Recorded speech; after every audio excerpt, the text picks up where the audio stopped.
Brian Buchanan and Flex Wheeler, wow, two of the most aesthetically pleasing bodybuilders in the history of the sport, or if you would like, pageant. Now, Flex Wheeler, we know his history. He placed second at the Olympia on his Olympia debut back in 93. Then he kind of slipped in placings. He bounced back 98, 99. He got second place again. And then his career kind of faded away. So a fantastic career for sure. Now, little is known about our friend Brian Buchanan, except for the obvious. He has an incredible physique. Here is his competitive history beginning way back in 1979. You fast forward there, and he won the Mr. Universe NABA in 1984, so quite a prestige indeed. Fast forward 88. He joined the IFBB with a 7th place finish at the Olympia. Not bad for a debut. Go ahead a little bit more. In 89, he slipped down again, and then he quit. He called it quits. He returned, you can see, in 1995 with a nice NABA Olympia, or a NABA Universe rather, win. So a great way to cap off his career. Competed a couple of times after that. But having said that, not a bad career, and not too shabby of a physique either. Great physique, actually. Let us prove just how good that physique is in a side-by-side comparison with the greatest, one of the greatest anyway, physiques of all time in Flex Wheeler. Right away, you know what I can notice? Well, this is a photo shoot of each, but first thing that I notice, upper bodies, they are very comparable. Might even give an edge to Brian Buchanan. Waistline smaller, lats are bigger. And the arms are better too. So this man's beaten Flex Wheeler in the upper body. But the first thing that I noticed, first prize, is those big ginormous quads of Flex Wheeler. He was standing next to Ronnie, the King, Coleman, and his legs looked good. Let's face it. So Brian B., that was definitely a thing that he had, a weakness of his. So when you see these incredible physiques, everybody says, oh, why didn't this guy win the Olympia? Why didn't Charles Clermont win the Olympia?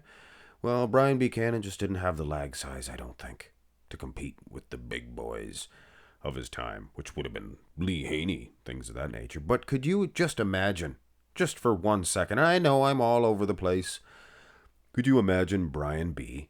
with the quad development, the legs of Flex Wheeler?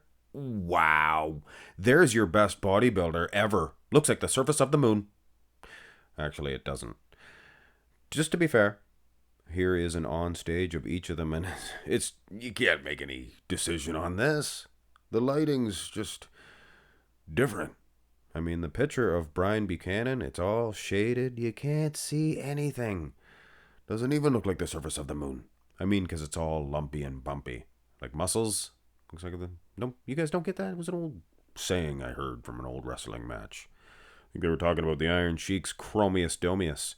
Here's the front lat spread, for goodness sakes. And again, this Brian Buchanan, he is winning in the upper body. Waistline, smaller than Flex's.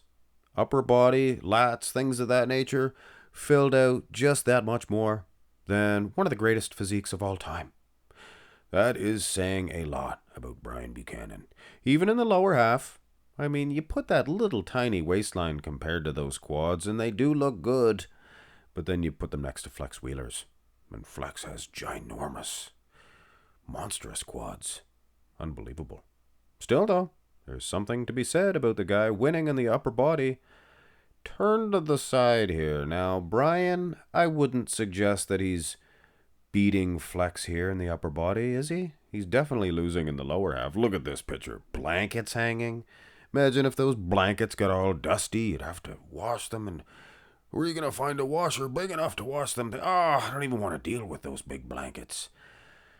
But since the lower body doesn't really mean anything, well, we know who's winning. Here's a close-up of the upper bodies, and I think Flex might be winning. Look at the obliques. Look at the far pec. Condition plus for both men. Outstanding, for sure. Let's have a look at the backs, and I can hear you guys now. But Max more so.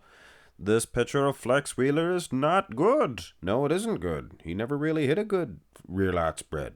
And the one from Brian Buchanan is a photo shoot. Looks like he's enjoying the sun out there, so. Look how conditioned he looks, though. Wow. The lat spread of Flex Wheeler was never very good. Now here is maybe the best picture I can find of Flex Wheeler in the rear lat spread, and I just tacked it on to the 2000 Arnold Classic for Flex Wheeler, and his conditioning there wasn't bad for Flex. Seriously, boys. But the back itself, it's good, but the pose is not. It suffers. Here's the back double by, and it is a photo shoot for each. Behold, Brian Buchanan was not weak-backed.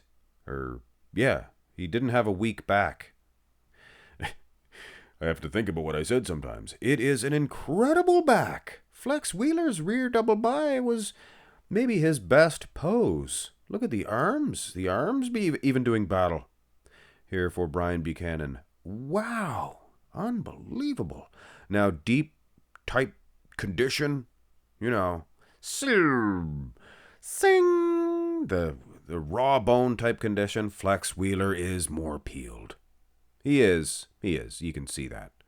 But it is 1980s versus 93.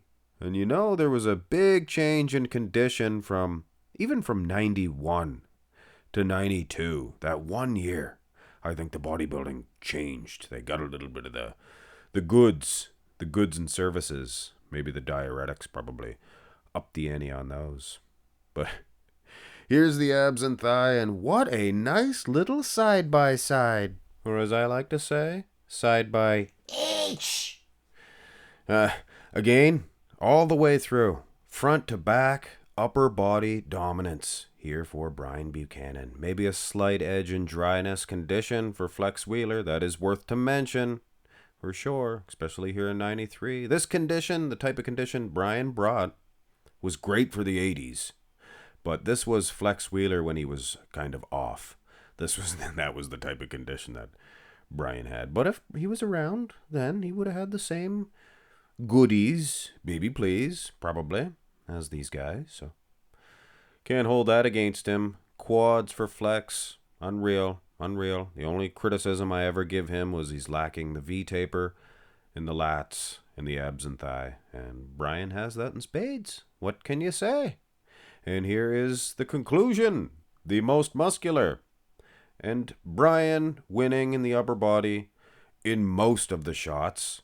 I don't know if he's as muscle-bound, as muscular, as Flex Wheeler. You notice, what I just noticed here is Brian Buchanan, he kind of resembles Eddie Murphy. Kind of looks like Eddie Murphy. But Mark's Max Muscle, isn't that a little risque to say? No, it isn't risque to say. He looks just like him. I called Marcus Rule Günther Schlierkamp the other day, and you didn't say nothing about that, did you? Foolishness. Remember, folks, what's good for the gander is good for the gander. But yes, very similar stance, very similar way to pose the most muscular, but little differences you can see here and there. Definitely a bigger set of quads for Flex Wheeler. My soul, he was muscular. He had a lot of muscularness. One thing he did have, though, was a pointy elbow. He could have been a pro wrestler with the flexibility he had. Imagine that elbow coming off the top rope, pointing at you.